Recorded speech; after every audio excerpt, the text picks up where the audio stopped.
Hello mga kapatid, God bless. Good morning guys! Thank you Lord sa araw na ito. Ayan, narito ulit tayo sa harapan ng Panginoon para kilalanin siya, para purihin siya, para pasalamatan siya sa bawat araw na tayo ligtas at ligtas pa rin. Ayan, ito na ulit tayo sa harapan ng Panginoon guys.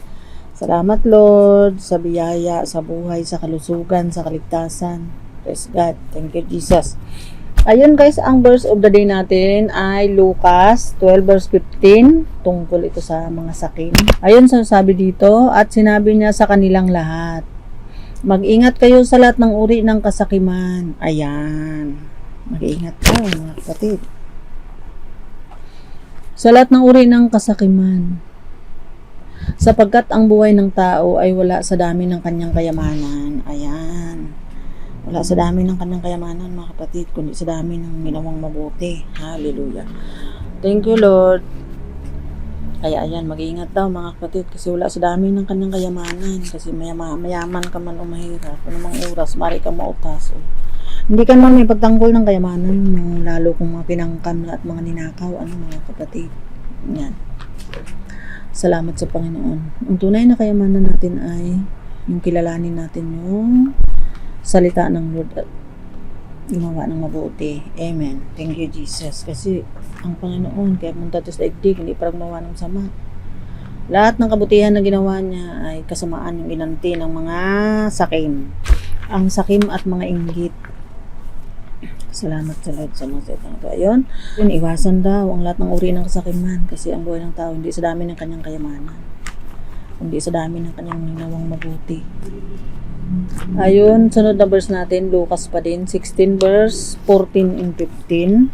Nasabi dito, nang marinig ito ng mga parisiyo ng mga sakim sa salapi, ayan, sabi na nga wag ramdang sakim ay kinutya nila si Jesus. Ayun, mga kapatid, naisip na ba kung sino yung mga sakim sa paligid nyo, mga kapitbahay nyo kaya, yung mga humahangad ng inyong mga pinagpaguran. Ayun yung mga kapatid.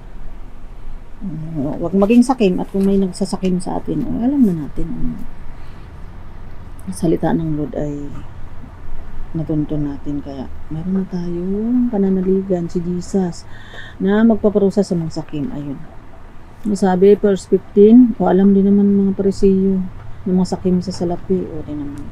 Kaya pagka tinamaan ay masasaktan kasi nga gawain nila. Mga parisiyo pala yung kapatid. Hanggang ngayon, may mga parisiyo sa paligid natin. At sinabi niya sa kanila, kayo ang nagpapanggap na matuwid sa harapan ng mga tao. Ngunit alam ng Diyos ang nilaman ng inyong mga puso. Ayan. Diba, mayroon pa yung mga nagkukunwari pang mga religyoso. Matayo kada sa pulpito at nagpipreach, sabi nga ng mga kala. Tita, alam mo nagpipreach yun? Ay, gusto nga may lupa namin. O, tingnan. Sa tao din mga kapatid. Ayun, yung mga puso, sapagkat ang tinuturing na mahalaga ng mga tao ay kasuklam-suklam sa paningin ng Diyos. O ayan, hindi pa. Kaya tinuruan daw na huwag maging sakim kasi lahat ng mga sakiman ay kasuklam-suklam sa paningin ng Diyos. Ayun, sino ngayon ang nasuklam mga kapatid? Kaya minsan, di ba, yung mga gusto tayong sakimin ng mga parisiyong ito ay nasusuklam tayo. O ngayon, hinayaan na lang natin sa suklam niya. Kasi sabi nga siya daw ang gaganti. Sabi doon sa Roma 12 verse 19. O din, paborito talaga natin dagdag yun. Tunay naman. Ayun. Kasuklam-suklam naman sa paano Yahweh yung nagawa ng masakin niya. Salamat sa Panginoon na naranasan natin yun. Yung sinasakin tayo nitong puspos ng sakiman na ito. Ngayon na naging panatag na tayo kasi na alam naman natin na ang Lord ang bahala dyan. Amen. Thank you Jesus. Ano sabi dito? Diba, sa halip na makinig sila sa Panginoon itong mga sakim, nako, ay kinalaban pa ang Panginoon. Ayun, Lucas pa rin, 20 verse 19 hanggang 20. Tinangka ng mga tagapagturo ng utusan at ng mga punong pari na dakpin si Jesus sa oras ding iyon sapagkat mahalata nilang sila ang tinutukoy niya. Ito. Kaya mga bato-bato sa langit na tamaan na yan, nagagalit. Kasi nga, gawain nga naman talaga nila. O, alam naman ng Panginoon. Tinutukoy niya sa kanilang talinhaga, sa kanyang talinhaga. Ngunit natakot sila sa mga tao. Ayan. Iba na. Yung mga Parisiyo doon alam nila na sila kasi mga sakim nga na sila, isakim nga pinag-usapan. Verse 20, kaya't naghintay sila ng magandang pagkataon, sinuhulan nila ang ilang katao upang magkunwaring tapat na naghahanap ng katotohanan. Ayan, hanggang sa panahon ito mga kapatid, nagkukunwari, hindi mo kailangan suhulan, nagkukusa na sila. Kunyari, bait-bait at yung rap sila si Jesus. Yung pala gusto lang makakamal ng kasi sakim nila ito upang siluin si Jesus sa kanyang pananalita nang sa gayon ay mapa sa ilalim sa karapatan at kapangyarihan ng gobernador. Ayan. Di ba? At dyan sa ilalim ng pangyarihan ng mga gobernador na yan, ako, dyan ang kasakiman na talaga namang maalingasaw. O sila lang. Allah. May pandemic na nga. Ay nasa ilalim sila ng kasakiman kaya kanya-kanya sila, paramihan sila sa kanilang mga makakamukam. Di ba malinaw mga kapatid? Talaga namang kaya umiwas daw sa lahat ng uri ng kasakiman. Praise God. Thank you Jesus. Kasi lahat naman yan ay nakikita ng Panginoon. Kung alam natin ang salita ng Lord, huwag na natin bigyan ng pansin niya kung may mga tao sa paligid natin o ano mga kapatid na isip niya may kapitbahay ba kayong ganire? O mayroon kayong kamag-anak na ganyan? Laging gusto kang dupangin. O ayan, sinabi naman ng Panginoon. Huwag daw maging sakim, umiwas daw sa lahat ng uri ng kasakiman. O kung ikaw naman hindi na makaiwas at nasasakim ka ng mga kapitbahay mo, mga kamag-anak mo, o kung sino man yan. O ay di, ipabaya mo na sa Lord kasi siya naman ang nasusuklam doon daw sa mga gayon. Ayan, sabi nga doon sa Lucas 16 verse 15, sabi naman dito, kaya sinabi niya sa kanila, kayo ang nagpapanggap na matuwid. Ayun. Sa harapan ng mga taong ngunit alam ng Diyos ang nilalaman ng inyong mga puso sapagkat ang tinuturing na mahalaga ng mga tao ay kasuklam-suklam sa panginingin ng Diyos. Diba? Kahit kasuklaman na sila ng kapwa, basta mahalagas kanila yung makakamkam sila at makadaya sila dahil mga sakim nga. Diba? Ito mga Parisiyo. Ay kasuklam-suklam naman sila sa Panginoon at kasuklam-suklam din mas akin mga kapatid. Talaga naman. So, salamat sa Panginoon dito sa mga salitaang niya. Mayroon tayong nakuha. Mayroon tayong kakampi ang Panginoon kasi nga siya naman magparusa dyan sa mga kinasusuklaman niya. Diba nga? Thank you Lord. Yung suklam nila na yan, sa kanila din yan babalik at yung suklam naman na sa atin, hindi nila makamukam anong mayroon tayo. O yung suklam naman ng Panginoon ang aanihin nila. Kaya, happy lang. Thank you, Lord. Thank you, Jesus, sa lahat ng mga salitang ito na nasa nga naman natin mga kapatid, na biktima tayo nito mga sakim na ito. Pero kasuklam-suklam sila sa Panginoon, sabi nga doon sa Lucas 16 verse 15. Kaya ito, bayan natin sa Panginoon yan, huwag natin gantihin. Sabi nga doon sa Roma 12 verse 19, ipabayan natin sa galit ni Yahweh. At siya nga ang gaganti, huwag doon natin gantihin. At hindi ka naman tagang kakaganti. At ay yung mga sakim na yan, na nagbayad doon sa mga sinungaling. Nabasa natin kanina. Nagbayad sila ng mga sinungaling para ipahamak si Jesus, sabi doon sa Lucas 20:20. Hanggang ngayon nagbabayad sila ng mga sinungaling para lang makakamukam sila ng pinahalagahan nila na kasuklam-suklam naman sa Panginoon. Sabi doon sa ating binasa Lucas 16 verse 15. Diba? Kung ang Panginoon nga nasuklam dayaan na natin sa suklam na Yahweh sila humarap. Yung suklam natin pigilin na natin at baka tayo ipahamak pa. Thank you Lord sa mga salitang ito. Meron tayong kakampi ang Panginoon. Amen. Ayun, Lucas uli, 12 verse 16 hanggang 23. Pagkatapos sinalaysay ni Jesus ang isang talinghaga, isang mayaman ang umani ng sagana sa kanyang bukirin. Buti nga ito mayaman. Ayokong dapo na maraming nakamkam doon sa dinapuan niya. 17, kaya nasabi niya sa sarili, ano ang gagawin ko ngayon? Wala na akong paglagyan ng aking mga inani. Imbis na mag-enjoy siya, may problema na naman niya kung saan niya ilagay yung mga inani niya. Nakakamkam na siya, ng problema sa kung ano pa yung kakamkamin niya. Ayan. Verse 18, alam ko na, ipagagiba ko ang aking mga kamalig at magpatayo ako ng mas malaki. Doon ko ilalagay ang aking ani at ibang ari-arian. Ayan. Hindi na-enjoy yung mga inani niya at mga kinamkam pa niya kasi problema naman, magtayo na naman siya ng mga kumbaga sa panahon ito mga kapatid, nakakamkam sila. Ayan. Hindi pansihan at gusto pa mga mukam uli. Ayan, doon na siya inabot. Verse 19, pagkatapos sasabihin ko sa aking sarili, marami na kanang naipon para sa mahabang panahon, kaya't magpahinga ka na lamang, kumain, uminom, at magkasaya. Ayan, nagkasaya sila kumain, uminom. Ang tataba nga eh. Parang mga hayop daw na kakatayin. Sabi doon sa Santiago 5, verse 1 hanggang 6, mga kapatid. Para silang hayop daw na kakatayin. Ayun, kaya't magpahinga na lamang at kumain, uminom, magpakasaya. Ayun, nagpakasaya nga naman mga sakim. Ngunit sinabi sa kanya ng Diyos, hangal. Ayan, kahangalan pa rin, kasakiman at pagiging ganid, mga kapatid. Sa gabi ring ito'y babawian ka na ng buhay. Kanino ngayon mapupunta ang inilaan mo para sa iyong sarili? Ayan. Wala siyang pag-alam sa kapwa niya, basta siya makakamukam. Ganyan ang sasapitin ng sinumang nag-iipon ng kayamanan para sa sarili, ngunit dukha naman sa paningin ng Diyos. Oh, ayan. Diba sinabi dun kanina sa Lucas 16 verse 15, kasuklam-suklam na kaya nagpahalaga ng mga bagay sa digdig na ito. O dito naman sa Lucas 12:21, ganyan daw ang sasapitin ng sinumang nag-iipon ng kayamanan para sa sarili, ngunit dukha naman sa paningin ng Diyos. O ayan, malinaw ko mga kapatid. Yung mga nanggaganan sa atin, pabayan natin sa Panginoon yan. At darating naman ang panahon na pagbabayaran naman nila. Thank you Lord. Hallelujah. Ayun. 22. Sinabi pa ni Jesus sa kanyang mga alagad, kaya't sinasabi ko sa inyo, huwag kayong mabalisa tungkol sa inyong buhay. Amen. O kung tayo may naranasan natin yung mga sakim na yan, na suklam-suklam, ay huwag tayong mabalisa, hallelujah, tungkol sa inyong buhay, sa ating buhay, sa inyong kakainin o tungkol sa damit na kailangan ng inyong katawan. O tunay naman mga kapatid, dati halos-halos tayo makakain. Kami sa aming mga sarili mga kapatid, isang malaking patotoo itong ating binabasa. Praise God, thank you Jesus. Kasi hindi na natin ng problema ngayon ng aming kakainin. Ayan, nakakapagbigay pa nga. Ang makakain ka ng 3 beses sa maghapon at alam mo na itong salita ng Lord, tapos may damit ka, may pagkain, isang malaking kayamanan. Hallelujah. Damit na kailangan ng inyong katawan. Hallelujah. Ayan, makontento kung anong mayroon. Tapos may damit ka. O lahat yan galing sapagkat ang buhay higit pa kaysa pagkain at ang katawan kaysa damit. Oo nga no.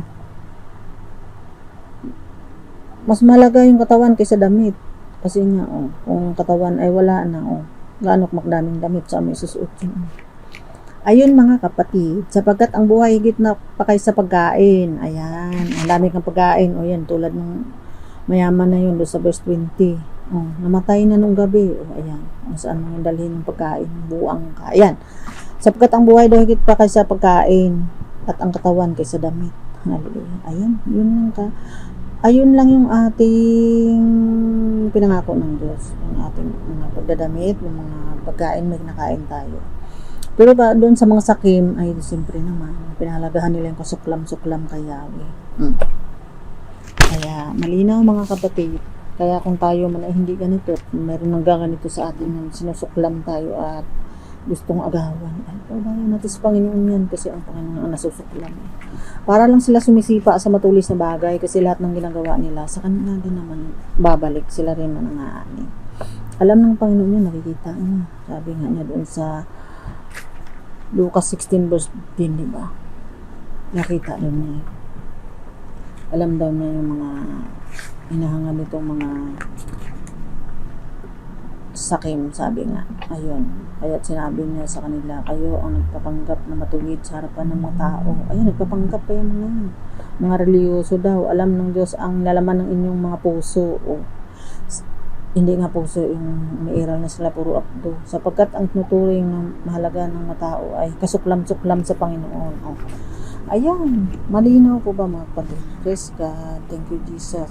Ay, ang tinuring ng Panginoon na ginto, yung ating pananampalataya, sabi doon sa 1 Peter 1:7, na dinadalisay niya, o kung tayo man ang karanas ng mga pagsubok, kasi sinasakim tayo nitong mga sakim sa salapi, ay nagpatatag lang tayo kasi kasama yun sa pagdalisay sa atin ng Panginoon kung tunay ng ating pananampalataya at pananalig. Amen. Thank you Lord. Thank you Jesus. Ayan, buksan na rin natin ito mga kapatid. Lucas pa rin, 12 verse 29. hanggang 32. Ano sabi? Kaya huwag kayong labis na mag-isip. Ayan. Kung mula nung natuntunan natin ito mga kapatid, hindi na rin natin labis na pinag-iisipan yung mga nakabinbin na mga kaso dahil sa pangangamkam nitong mga sakim. Kasi pinaubayan na natin sa suklam ni Yahweh. Sabi nga doon sa ating binasa. At sa Romans 12 verse 19. Hallelujah. Ayun, mayroon tayong kakampi. Kahit nandito sa daigdig to, kakampi nila yung batas. Kasi nabayaran nga siya, nagbayad nga siya na sinungaling na saksi. Sabi sa binasa natin. Lucas 19 verse 20. O, nagbayad sila ng sinungaling. O, di ba hanggang ngayon, yung mga puspos ng kasakiman na yan, nakasuklam-suklam, nagbabayad pa yan. O, di mga batas mabayaran nila eh. Ay, yung mga batas naman dito sa daigdig to, nababayaran. Ay, ang Panginoon naman din man nila kayang bayaran. Kaya, ipabayan na natin sa Kanya. At alam naman daw niya. Hallelujah. Ayun doon sa ating binasa. Lucas 16 verse 15. Kaya malinaw mga kapatid. Kaya nagkaroon tayo ng panatagan dito. Ay, ako mga kapatid, napanatag ako dito sa mga pangako ng Panginoon. Hallelujah. At lagi na tayong busog. Sagana tayo sa damit. Sagana sa lahat ng bagay, pati nga sa panalita at kaalaman, sabi doon sa 1 Corinthians 1:5, naging masagana tayo. Kaya tunay naman ang sinasabi ng Panginoon, huwag na daw kayo labis na mag-isip. Sabi ito sa nabasa natin, Lucas 12 verse 29 hanggang 32. Kayong labis na mag-isip kung saan kayo kukuha ng kakainin at inumin. Huwag na kayong mangamba. Tunay. Thank you, Lord. Hindi na tayo nangangamba. Ay talaga naman napakabuti ng Diyos. Isang malaking patutuo ito sa buhay namin, mga kapatid. Kaya kung sino man nakakaranas ito, tatag-tatag lang. Pakinggan mo itong mensahe na ito ng Lord at basahin mo yung Biblia. Naku, bahala ang Panginoon niya. Ipubayan natin sa galit ni Yahweh, sabi nga. Hallelujah. Verse 30, ang mga bagay na ito ang pinagkabalahan ng mataong di nananalig sa Diyos. Ay, tunay naman. O, di ba? Malinaw mga kapatid. Nagpakabala dito yung mga taong nasamba nila ay kayamanan. Ayun daw pinagkabalahan nila. Balang-balang naman sila. Ng mga taong di nananalig sa Diyos, alam ng inyong Ama na kailangan ninyo ang lahat ng iyan. At pinagkaloob na nga sa atin, mga kapatid, ang saya-saya. Lagi na tayong busog, marami tayong bigas, nakapagbigay pa nga sa iba. Salamat sa Panginoon. Tapos yun naman mga tumanggap, hindi man lang nakita ang kabutihan ni Lord. Ayan, isa pa rin yung mga kapatid. Kaya wisdom din pag may time. Doon tayo sa magbigay sa yung marunong kumilala sa kabutihan ng Diyos. Hallelujah. 31, subalit bigyang halaga ninyo ng higit sa lahat ang kaharian ng Diyos at ibibigay niya sa inyo ang mga bagay na ito. Amen. Ayan. Di ba? Bigyang halaga natin kaharian ng Diyos. Ibig sabihin, bigyan natin halaga yung pagharian tayo ng Diyos. Hallelujah. Na nagpahalaga sa pananampalataya natin, sabi doon sa sa 1 Peter 1:7. Ng ating pananampalataya na itinuring ng ginto na dinadalisay tayo kung karanas tayo sa pagsasakim nitong mga nagkukunwari. At saka nagbabayad pa sila ng mga patitunay naman. O, kahit ng batas nila. Nabiyaran nila ka naman panahon ni Jesus, di ba? Nagbayad sila ng mga sinungaling na saksi. O, tagumpay nga naman sila. Ay, kaligtasan naman natin yun. Amen. Thank you, Jesus. Hallelujah. Ayan, ang hangarin natin mapagharian tayo ng Panginoon at ito yung kanyang pangako sa atin. Hindi na natin kailangang kulmahin mga damit, mga pagkain. Saganang-sagana nga tayo yung kakapagbigay pa. Glory to God. Purihin siya. Amen. Ayun, sabi dito, Lucas pa rin 12:32, huwag kayong matakot munting kawan. Ay, hindi na nga rin naman tayo natatakot. Ano mga kapatid? Kita natin para-hara dyan na parang mga jablong buwang. O, hindi na natin pinansin. Hallelujah. Halos magtuloy yung laway nila kung gusto makamukam kung anong mayroon ka, samantalang ang dami ng nilang nakamukam. Bawa, hindi mo lang nasiyahan. Ay, kasi nga, bukas ng libingan ngayon kanilang lalamunan. Sabi nga doon sa Roma 3:13. Kaya, alam naman na natin na talagang ganun na talaga sila. Wala tayong gagawa. Ayun. Ngayong matakot munting kawan. Ayun, kasi alam naman ng Panginoon, nung unang tatakot tayo. Pero ngayon, ay naku, wala kayo dyan. Sapagkat kinalulugod ng inyong Ama na ibigay sa inyo ang kaharian. Ayun, kailangan pagharian tayo ng Panginoon. Huwag natin intindihin yung mga pagdamit at pagkain yan kasi binigay naman na sa atin. Ang ating unahin yung mapagharian tayo ng Panginoon para lahat ng bagay nga doon idaragdag sa atin. Hallelujah. Sabi nga doon diba sa Matthew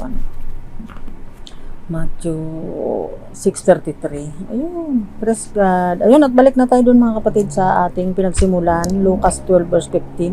Pero una sa lahat mga kapatid, tayong pinalahanan dito ng Panginoon. O, kasama na rin doon na kung tayo man ay may nanggaganito sa atin. O, ayun na yun. Pabayan natin sa Panginoon kasi. At magpakatatag din naman tayo. O sinabi doon, huwag natin nalahin. Ultimo doon yung pagkain natin at mga dinadamit. Kasi binigay na sa atin ng Lord, di ba? Dati nga naman tatakot. Ngayon hindi na rin tayo natakot. Kasi alam naman natin mabuhay at makapangyarihan ng ating kakampi. Hallelujah. Kaya naman niya ibigay yung kaharian. Isipin mo, napakalaking kayamanan ng pagharian ka ng Panginoon. Yung mga nang sasakim na yan ay hindi na natin pinatulan at hindi na natin pinansin at pinabayan lang natin sa Lord. Amen. Tutugan.